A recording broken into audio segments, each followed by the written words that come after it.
Students, today is 7th September 2020 and our topic is transpiration. Transpiration, water loss from aerial parts of plant in form of water vapor is called transpiration.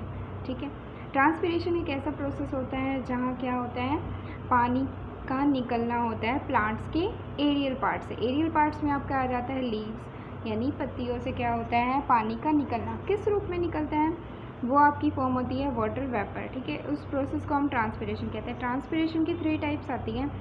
एक तो होता है stomatal, दूसरा होता है क्यूटिक्यूलर and तीसरा होता है लेंटिक्यूलर. ठीक है, जब हम बात करते हैं लॉस ऑफ वाटर की, ठीक है, हमें पता है कि ट्रांसपिरेशन होता क्या, लॉस ऑफ वाटर होता है. और स्टोमेटल के अंदर क्या होता है, स्टोमेटा की स्ट्रक्चर से वाटर का लॉस होना, that is your stomatal transpiration. Cuticular में क्या होता है, लीव्स के ऊपर एक वैक्सी लेयर पाई जाती है जिसको बोलते हैं हम क्यूटिकल. ठीक है, वहाँ से क्या होता है, लॉस ऑफ वाटर होता है, उसको क्यूटिकुलर ट्रांसपिरेशन. लेंटिक्यूलर ट्रांसपिरेशन में लेंटी सेल्स से होता है. जो स्टोमेटल ट्रांसपिरेशन होता है वो 80 to 90% वाटर लॉस होता है इस मेथड से. ठीक है, और इसमें क्यूटिकुलर के अंदर 3 to 10% वाटर लॉस होता है और इसमें 0.1% वाटर लॉस होता है. ठीक है, कहने का मतलब अगर पूछ लिया जाए कि कौन सा मेजर टाइप का ट्रांसपिरेशन होता है तो आप क्या बोलोगे, स्टोमेटल टाइप का. ठीक है, क्योंकि प्लांट अपना पानी जितना भी अगर उसको जो लॉस करना होता है वो कंडीशंस अप्लाई होती है वहाँ पे. ठीक है, तो वो किस हिसाब से करता है, वो स्टोमेटा से ही करता है ज़्यादातर. अपना पानी जो वाटर वेपर की फॉर्म में वो क्या करता है, लॉस करता है. अब देखो, stomata is present in leaves. Obviously यहाँ पे पोजीशन बताई गई है कि स्टोमेटा कहाँ पे पाए जाते हैं. ये जो सिस्टम होता है ये लीव्स के अंदर पाया जाता है. ठीक है, और ये मेन पार्ट होता है ट्रांसपिरेशन का. इसके बिना ट्रांसपिरेशन नहीं होता है. Stomatal transpiration not possible. This type of cuticle एक इम्परवियस टू वाटर होती है.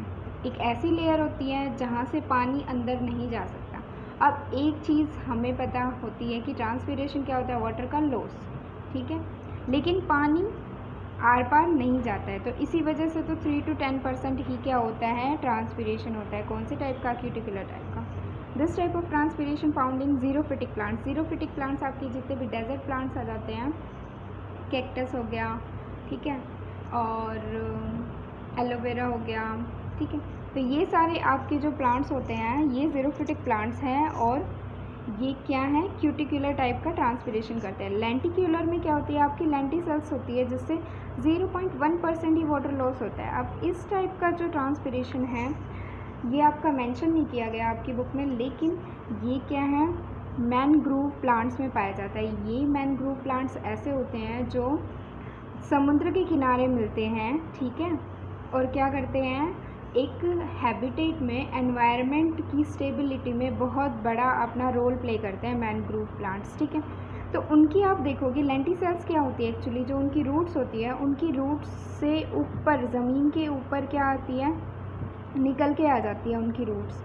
तो उनकी रूट्स ज़मीन के ऊपर जो निकल के आ जाती है वहाँ पर इसमें क्या होते हैं, छेद होते हैं. ठीक है, पोर्स होते हैं, और ये पोर्स क्या करते हैं, यहाँ से ही क्या होता है आपका लेंटिक्यूलर ट्रांसपिरेशन. ठीक है, तो यहाँ पे क्या होता है, क्योंकि ये जो प्लांट्स होते हैं ये दलदली इलाके में पाए जाते हैं. जो समुद्र का जो किनारा होता है वो क्या होता है, एक तरह से दलदल की तरह ही होता है. वहाँ पे ये इस टाइप के सारे प्लांट्स मिलते हैं, मैनग्रोव प्लांट्स, और उनमें क्या होती है, उनकी रूट्स में लेंटी सेल्स. इस स्ट्रक्चर को हम लेंटी सेल्स बोलते हैं. ठीक है, और ये क्या होती है, minute opening of woody stem and surface of some fruits. ठीक है, ये कुछ माना जाता है कि ये कुछ फ्रूट्स के ऊपर भी पाए जाती हैं ये लेंटी सेल्स. ठीक है, हम यहाँ पे डिटेल पढ़ेंगे स्टोमेटल ट्रांसपिरेशन की. स्टोमेटल ट्रांसपिरेशन क्या होता है, इसमें हम स्टोमेटा के बारे में पढ़ते हैं. तो देखिए, ये आपकी क्या है, लीफ है. लीफ का ये क्या है, ऊपर वाला हिस्सा. ठीक है, इसको बोलते हैं हम अपर सरफेस. ये क्या है, लोअर सरफेस. जो आपके स्टोमेटा है वो देखो ये रहे, ये है स्टोमेटल फ्लोर. ठीक है, ये है आपका बीच का जो पोर्शन है, मीजोफिल. मीजोफिल 2 हिस्सों में बटा हुआ होता है. ये जो टिश्यू है मीजोफिल 2 हिस्सों में बटा हुआ होता है. फर्स्ट इज़ पेलिसेड पैरेन्काइमा और दूसरा क्या होता है, ये आपका स्पॉन्जी पैरेन्काइमा होते हैं. ठीक है, ये जो खुले खुले हैं. अब देखो, ये हैं आपके वेस्कुलर बंडल्स. ठीक है, ये आपकी लीफ की स्ट्रक्चर होगी. अब देखो स्टोमेटा है ना, आपके ज़रूरी नहीं है कि ये इसमें नीचे शो कर रखे हैं तो नीचे ही होंगे ज़्यादा, दोनों साइड भी पाए जा सकते हैं, ठीक है, अपर और लोअर सरफेस में भी पाए जा सकते हैं। ये ऊपर वाली लेयर क्या होती है, प्रोटेक्टिव होती है, तो इन दोनों को ही हम क्या बोलते हैं, एपिडर्मिस, और बीच वाली क्या होती है, मीजोफिल। मीजोफिल किस किस में बटी हुई है, वन इज़ योर पैलिसेड और दूसरा क्या होता है, स्पॉन्जी पैरेन्काइमा, ठीक है। अब इसमें क्या होता है, ये पोर होते हैं स्टोमेटा के, जहाँ से क्या होता है, वाटर का लॉस होता है, ठीक है, और क्या होता है, ट्रांसपीरेशन, ठीक है। यही चीज़ मैंने इसमें मेंशन कर रखी है। ये क्या होता है, लीफ का अपर सरफेस और लोअर सरफेस, ठीक है। एपिडर्मिस बोलते हैं जो ऊपर वाली सतह होती है, और नीचे वाली सतह होती है वो क्या करती है, प्रोटेक्शन का काम करती है। वहाँ पर ही क्या पाए जाते हैं, आपके स्टोमेटा पाए जाते हैं, ठीक है। और ये जो दोनों जो लेयर होती है एपिडर्मिस की, उसके बीच में क्या होता है, मीजोफिल होता है। मीजोफिल मैंने आपको बता दिया, दो में डिवाइडेड होता है, पैलिसेड पैरेन्काइमा और spongy parenchyma. Presence of stomata on leaves, leaves can be of 3 types. अब देखो यहाँ पर हम देखेंगे स्टोमेटा के नंबर कितने होते हैं लीव्स पे, ठीक है, कितने हो सकते हैं, ठीक है, या फिर वो कहाँ पे पाए जाते हैं, अपर लेयर पे, लोअर लेयर पे, तो उसके बिहाफ पे यहाँ पे क्या होता है, 3 टाइप्स के स्टोमेटा बताते हैं हम, ठीक है। पहला जो होता है वो कौन से टाइप का स्टोमेटा होता है, वो होता है आपका, पहली जो लीव्स होती हैं वो कौन सी टाइप की लीव्स होती हैं, हाइपोस्टोमेटिक। देखो हाइपो मीन्स होता है नीचे, तो यहाँ पे क्या है, स्टोमेटा कहाँ पे पाए जाएंगे, लोअर एपिडर्मिस, ठीक है, यहाँ पे लोअर सरफेस पे पाए जाएंगे स्टोमेटा। जैसे कि आपका एग्जांपल हो गए एप्पल, ऑरेंज और जितने भी डाइकोट प्लांट्स हैं। अभी जो मैंने लीव की स्ट्रक्चर दिखाई है, वो जो उसकी टिश्यू दिखाए थे वो कौन सी स्ट्रक्चर हैं, वो डाइकोट प्लांट की लीव्स हैं, ठीक है, जहाँ पे मैंने स्टोमेटा दिखाए थे। उस वहाँ पे क्या था, हाइपोस्टोमेटिक कंडीशन थी ना, देखो यहाँ पे, वहाँ पे क्या थी, नीचे स्टोमेटा थे, ठीक है, ऊपर नहीं थे ना, अपर सरफेस पे नहीं थे, तो हाइपोस्टोमेटिक कंडीशन किसके अंदर आती है, डाइकोट प्लांट्स की लीव्स के अंदर आती है, ठीक है। और ऐसी लीव्स को हम क्या बोलेंगे, on the behalf of stomata presence, we can say कि ये कौन से टाइप की लीव हो गई, हाइपोस्टोमेटिक। एम्फीस्टोमेटिक के अंदर आता है कि इक्वली स्टोमेटा, जितने ही स्टोमेटा नंबर में नीचे होंगे, नीचे वाले सरफेस पे होंगे, उतने ही ऊपर वाले पे होंगे, इक्वल नंबर में होते हैं। ये एग्जांपल है आपका मेज, ऑट, मोनोकोट प्लांट्स और ग्रासेस के अंदर, ठीक है। एपी मतलब क्या होता है, जो स्टोमेटा ऊपर पाए जाए, अपर सरफेस पे। ये आपका हो गया वाटर लिली, ठीक है, फ्लोटिंग हाइड्रोफिटिक प्लांट्स। और आगे हम देखते हैं स्ट्रक्चर ऑफ स्टोमेटा। स्टोमेटा की स्ट्रक्चर आप यहाँ पे देख रहे हो क्या होती है एक्चुअली, ये है गार्ड सेल्स जो किडनी शेप की बनी हुई है, ठीक है। और इन गार्ड सेल्स से घिरी हुई कौन सी हैं, ये ऐसी सेल्स होती हैं जो इन गार्ड सेल्स को प्रोटेक्शन देती है, हेल्प करती है, उसको सपोर्ट करके रखती है। तो इन सेल्स को क्या बोलते हैं, बाहर वाली सेल्स को सब्सिडरी सेल्स बोलते हैं, ये अंदर वाली सेल्स को क्या बोलते हैं, गार्ड सेल बोलते हैं, ठीक है। ये जो अंदर की गार्ड सेल की जो अंदर की वॉल होती है वो थिक होती है, और बाहर की वॉल जो होती है वो थिन होती है हमेशा, ठीक है। और ये दोनों गार्ड सेल्स ऐसे मिलके बनी हुई होती है जो क्या बनाती हैं, एक पोर बनाती है, जहाँ से क्या निकलेंगे, वाटर वेपर निकलेंगे, ठीक है, यानी यहाँ से क्या होगा, वाटर का लॉस होगा, ठीक है। अब देखो ये है कंडीशन कि स्टोमेटा ऐसा दिखता है जब क्या होता है, ओपन होता है, और इस कंडीशन को हम टर्जिड बोलते हैं, ठीक है। और जब स्टोमेटा क्लोज होता है तब क्या होता है, यहाँ पर ये गैप फिल हो जाता है, पोर बंद हो जाते हैं, तो ये है क्लोज स्टोमेटा, पोर क्लोज्ड, और इस कंडीशन को हम फ्लैसिड बोलते हैं। इन्हीं के टर्जिड और फ्लैसिड का मतलब अब यहीं से ही आपको याद कर लेना है, ठीक है। देखिए, minute opening surrounded by 2 specialised epidermal guard cells. अब 2 एपिडर्मल अब ये जो गार्ड सेल्स हैं उनके बारे में बताया गया कि सबसे पहली बात तो ये होती है कि उनकी क्या होती है, माइन्यूट ओपनिंग से घिरे हुए होते हैं। दोनों सेल्स उस ओपनिंग को घेरे रखते हैं और उनको क्या नाम दिया, गार्ड सेल। गार्ड सेल क्या होती है, किडनी शेप की होती है और 2 वॉल्स होती हैं उसकी, ठीक है। पहली कौन सी, इनर वाली जो कि थिक होती है, जो मैंने यहाँ पे दिखाई कि अंदर वाली क्या होती है, वॉल थिक होती है, और बाहर वाली वॉल क्या होती है, ये थिन होती है, ठीक है। अब stomatal pore is the minute opening, ठीक है। पोर के बारे में बताया कि माइन्यूट ओपनिंग होती है, छोटी सी ओपनिंग होती है। और गार्ड सेल्स जो घिरी हुई होती है वो किन सेल्स से घिरी हुई होती है, वो हैं सब्सिडरी सेल्स, ठीक है। सब्सिडरी सेल्स क्या करती हैं, इनका काम होता है गार्ड सेल को प्रोटेक्ट करना, ठीक है। और स्टोमेटा का ओपन होना, क्लोज होना, ये सारी सिरदर्दी किसकी होती है, ये गार्ड सेल्स की होती है, ठीक है। देखो हम स्टोमेटा के नंबर देखते हैं तो स्टोमेटा के नंबर 100 से लेके 60,000 पर स्क्वायर सेंटीमीटर तक हो सकते हैं, ठीक है। ये डिपेंड करता है, ये वेरी करता है आपका प्लांट टू प्लांट, ठीक है। और माइक्रोफाइब्रिल्स की ओरिएंटेशन होती है गार्ड सेल्स के अंदर। देखो ये जो गार्ड सेल्स है, इसमें जो मैंने ये बनाया हुआ है आपकी ये लाइनिंग, ये क्या है आपकी, ये आपकी माइक्रोफाइब्रिल्स हैं, ठीक है। ये माइक्रोफाइब्रिल क्या करती हैं, यही क्या करती हैं, रिस्पॉन्सिबल होती है गार्ड सेल की ओपनिंग और क्लोजिंग के लिए, ठीक है। देखिए अब बात आती है मैकेनिज्म ऑफ स्टोमेटा। हमने स्ट्रक्चर पढ़ लिया। स्टोमेटा क्या होते हैं हमें पता है, या तो ओपन होते हैं या क्लोज होते हैं, ठीक है। अब ओपन और क्लोज इसकी दो ही कंडीशन होती है जिस रूप में ये पाए जाते हैं लीव्स के अंदर। अब ये जो खुलना और बंद होना होता है वो उसका मैकेनिज़्म देखते हैं। तो इसमें कुछ थ्योरीज़ दी गई, ठीक है, साइंटिस्ट ने। और वो क्या थ्योरीज़ दी गई, सबसे पहले थी आपकी स्टार्च शुगर हाइपोथेसिस, ठीक है। दूसरी थी स्टीवर्ड हाइपोथेसिस, ठीक है। तीसरी आपकी active potassium ion transport theory.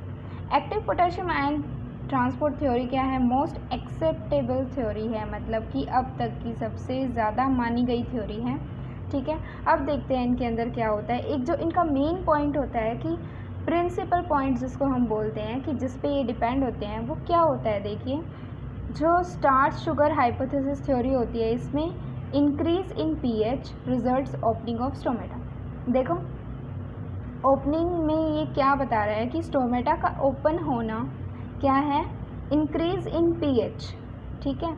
यानी कि जब पीएच सेल के अंदर जब पीएच बढ़ जाती है तो उस टाइम पे स्टोमेटा ओपन हो जाते हैं। और इससे रिवर्स कंडीशन में क्या हो जाता है, स्टोमेटा क्लोज हो जाते हैं। यानी पीएच जब कम होगी तो स्टोमेटा क्लोज हो जाएंगे।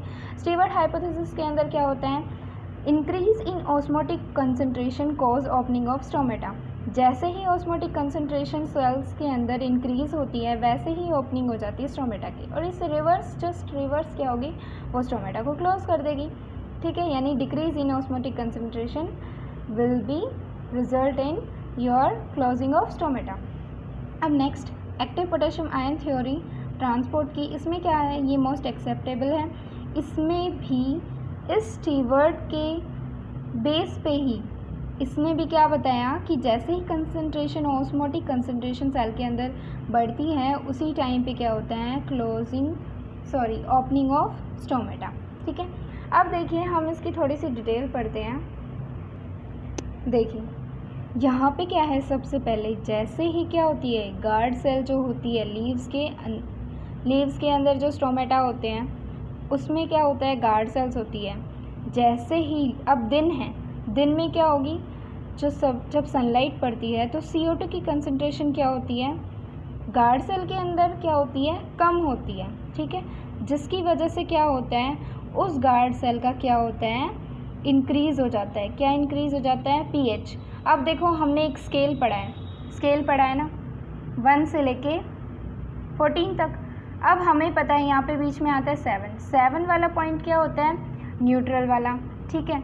और 7 से इधर जाते हैं तो पीएच क्या होती है, एसिडिक होती है। और यहाँ पे जाते हैं तो पीएच क्या होती है, बेसिक होती है। यानी पीएच जब कब बढ़ेगी, जब हम 7 से 14 तक जाएंगे। तो देखो यहाँ पे पीएच इंक्रीज़ हो गई, CO2 की कंसंट्रेशन गार्ड सेल्स में जब कम हुई तो क्या हुआ, पीएच बढ़ गई मतलब पीएच बेसिक हो गई। पीएच बेसिक होने की जस्ट बाद ही क्या होता है, वो फॉस्फोराइलेज एंजाइम को एक्टिवेट कर देती है। ये कंडीशन फॉस्फोराइलेज एंजाइम को एक्टिवेट कर देती है, ठीक है।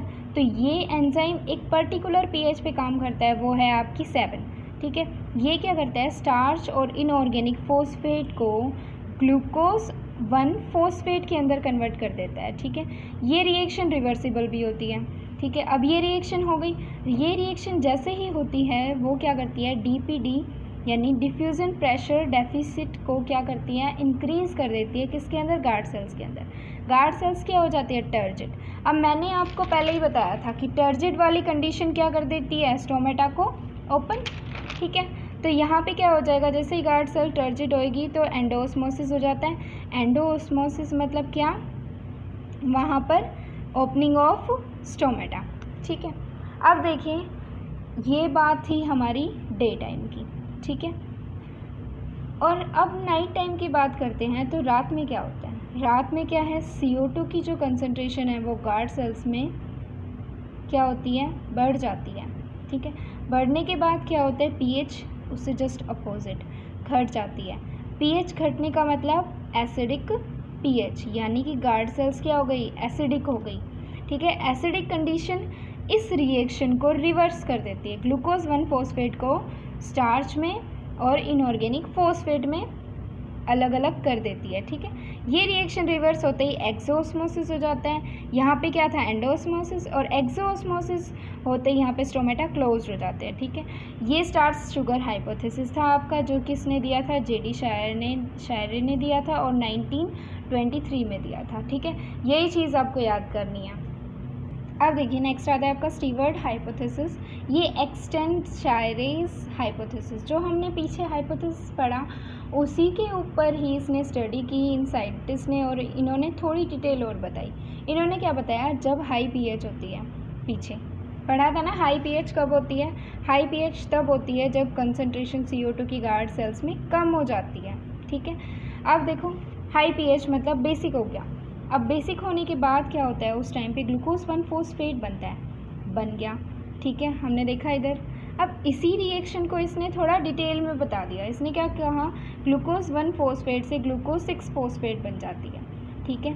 और ग्लूकोज 6 फॉस्फेट से फिर फाइनली क्या, बाद में रिएक्शन कंप्लीट होके हमें लास्ट में ग्लूकोज मिल जाता है और इनऑर्गेनिक फॉस्फेट मिल जाती है, ठीक है। अब इसने बताया कि ग्लूकोज 6 फॉस्फेट और ग्लूकोज ये दोनों ही क्या होते हैं, पानी में घुलनशील होते हैं, मीन सोल्यूबल होते हैं, ठीक है। अब ग्लूकोज 6 फॉस्फेट एंड ग्लूकोज जब ये दोनों बहुत सोल्यूबल होते हैं पानी के अंदर, तब इन्होंने क्या कहा कि इसके कंपैरिजन में, ग्लूकोज 1 फॉस्फेट की कंपैरिजन में ये दोनों ज़्यादा सोल्यूबल होते हैं, ठीक है। अब देखो जब इन्होंने ये बात बता दी उसके बाद कहा कि यही कंडीशन होती है कि क्या करती है, ऑस्मोटिक कंसंट्रेशन को बढ़ा देती है, और जैसे ही ऑस्मोटिक कंसंट्रेशन बढ़ती है वैसे क्या होता है, स्टोमेटा ओपन हो जाता है, ठीक है। और इससे नेक्स्ट हाइपोथेसिस आता है, यानी थ्योरी आती है active potassium ion transport theory, ठीक है। यही है मेन चीज़ जिसके ऊपर आपको फोकस करना है कि डे टाइम में क्या होता है। देखो डे टाइम में यहाँ पे मैलिक एसिड बनता है गार्ड सेल्स के अंदर, ठीक है। गार्ड सेल्स आएंगे ही आएंगे क्योंकि यहाँ पे बात स्टोमेटा की हो रही है, ठीक है। स्टोमेटा ही क्या करवाते हैं, ट्रांसपिरेशन करवाते हैं। अब देखो गार्ड सेल के अंदर जब मैलिक एसिड बढ़ जाता है, उसकी फॉर्मेशन होने लग जाती है, किसमें, डे टाइम में। तब क्या होता है, गार्ड सेल का जो मैलिक एसिड है वो जैसे ही बनने लगता है वैसे ही टूटने भी लगता है, इकट्ठा नहीं होता है वो, ठीक है। अब जैसे ही बनने लगा, टूटने लगा है, तो वो किस में, मैलेट और H पॉजिटिव आयंस में वो क्या करता है, टूट जाता है। फिर जैसे ही अब H पॉजिटिव आयंस क्या हो गए, गार्ड सेल्स के अंदर हो गए ज़्यादा, तब क्या होता है, ये कहता है कि पोटाशियम आयन को बोलता है कि वो क्या है, अंदर आ जाए। अब ये क्या होता है, गार्ड सेल्स के अंदर इन्फ्लक्स हो जाता है पोटाशियम आयन का। अब जैसे ही इन्फ्लक्स होता है ना पोटाशियम आयन का, तो ये जो H पॉजिटिव आयंस होते हैं वो यूँ कहते हैं मैं तेरा दुश्मन हूँ, जब तक तू यहीं पे रहेगा, सेल्स के अंदर आ गया है, ठीक है, घुस गया है, अब मैं बाहर जा रहा हूँ तुझे छोड़ के, ठीक है। तो वो क्या करता है, यहाँ पे इफ्लक्स यानी कि गार्ड सेल से H पॉजिटिव बाहर जाने लगता है, ठीक है, और K पॉजिटिव अंदर आने लगता है।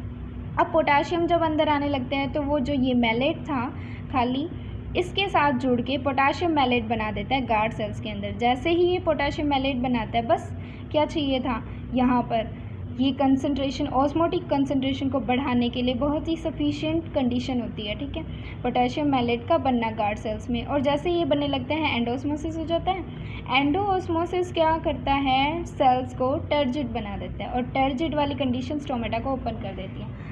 इससे जस्ट अपोजिट कंडीशन क्या करती है, स्टोमेटा को क्लोज करती है। नाइट टाइम में देखते हैं हम कैसे क्लोज करती है। Photosynthesis stops increase in CO2 concentration इन सब स्टोमेटल कैविटी। ठीक है, अब कहता है कि फोटोसिंथेसिस रुक गया है रात को, तो CO2 की कंसनट्रेशन क्या होती है, स्टोमेटल कैविटी में ज़्यादा होती है। ठीक है, अब ज़्यादा होने के कारण एब्सिसिक एसिड यानी ABA क्या होता है, वो एक्टिव हो जाता है, तुरंत जग जाता है। जगने के बाद ये क्या करता है, ये पोटाशियम आयन को धक्के मार के बाहर निकाल देता है। कहते हैं कि तू अंदर आया तो आया कैसे, बिना परमिशन के। ठीक है, नाइट को क्या होता है, ABA एक्टिव होता है और ये एक्टिवेट होते ही ये बाहर निकलने लगते हैं। ये बाहर निकलते ही जस्ट क्या होता है, decrease in osmotic concentration of guard cells, और वो क्या कर दे रहा है, और एक्सो ऑस्मोसिस कर दे रहा है। ठीक है, जिससे क्या होता है, गार्ड सेल्स क्या होती है, बिकम फ्लैसिड, और स्टोमेटा क्या हो जाता है आपकी क्लोज।